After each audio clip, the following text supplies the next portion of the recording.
안녕하세요. 자, 이번 시간에는 우리가 부동산하고 동산하고 그 차이점을 할 건데요.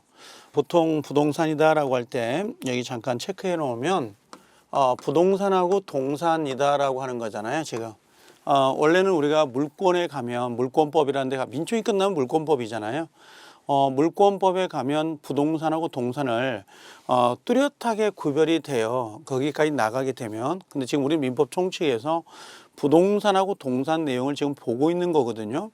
그래서 포괄적인 내용을 좀 보고 있는데, 부동산이라고 하는 거 있죠. 부동산이 어떤 게 부동산이에요? 라고 들어와 있던 거. 그게 이제 99조에 토지 및 그 정착물을 부동산으로 한다. 그 이외에는 전부 다 동산이다. 이렇게 되어 있거든요.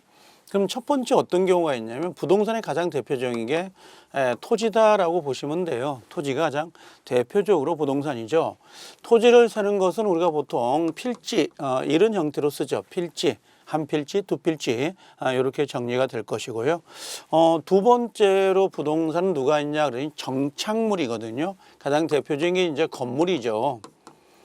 건물은 우리가 보통 세는 단위가 동입니다. 한 동, 두 동 이렇게 세죠. 건물이라고 하는 게. 그러면 토지와 건물은 완전히 별개의 부동산으로 취급을 하죠. 그래서 우리 등기법이라는 게 있습니다. 부동산 등기법에도 토지 등기부, 건물 등기부 별도로 이원화되어 있다라고 하는 거, 별개로 본다라고 하는 거고요. 그 다음에 세 번째로는 어떤 게 있나요? 그러면 토지, 건물에다가 그다음에 우리가 수목이라고 하는 게 있어요. 수목이라고 하는 건 만약에 수목을 이렇게 잘라버리면 동산이 될 수 있지만, 지금 수목이 토지에 정착되어 있습니다. 그러면 부동산으로 취급이 되는데, 원래 수목은 토지와 건물은 토지하고 요 수목은 하나의 몸뚱아리잖아요. 그래서 하나의 부합물로 다룹니다. 뗄래야 뗄 수가 없는 관계인데, 예외적으로 수목에 대해서 임목법에 따라서, 임목에 관한 법률에 따라서 등기가 되거나 명인 방법을 갖춘다면 토지와 수목을 별개로 보고 있다, 이렇게 보시면 돼요. 이게. 그 다음에 네 번째가 누구냐 그랬더니 미분류라고 하는 거 있죠.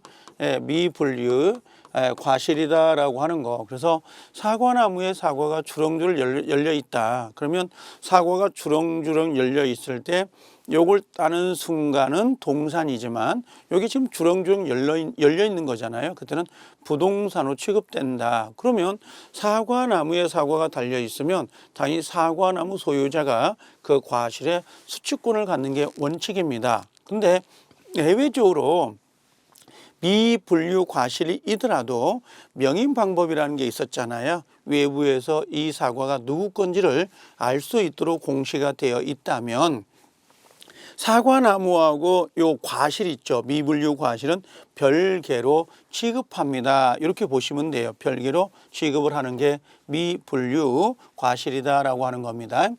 그 다음에 다섯 번째는 누가 있냐면, 대표적으로 농작물이다라고 하는 게 있죠. 농작물입니다. 근데 이 농작물은 앞으로 판례가 상당히 많이 나옵니다. 만약에 남의 토지에다가 무단으로, 허락도 안 받고 무단으로 경작을 했다. 그럼 이 농작물에 대한 소유권을 누구에게 인정할 것이냐라고 하는 부분이 있죠. 이것은 무단으로 경작을 했다 하더라도 경작자 소유에 속한다라고 하는 게 판례입니다.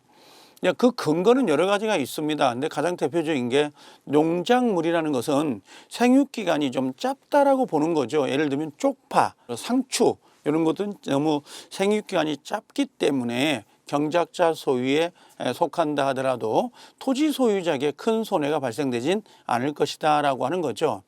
다만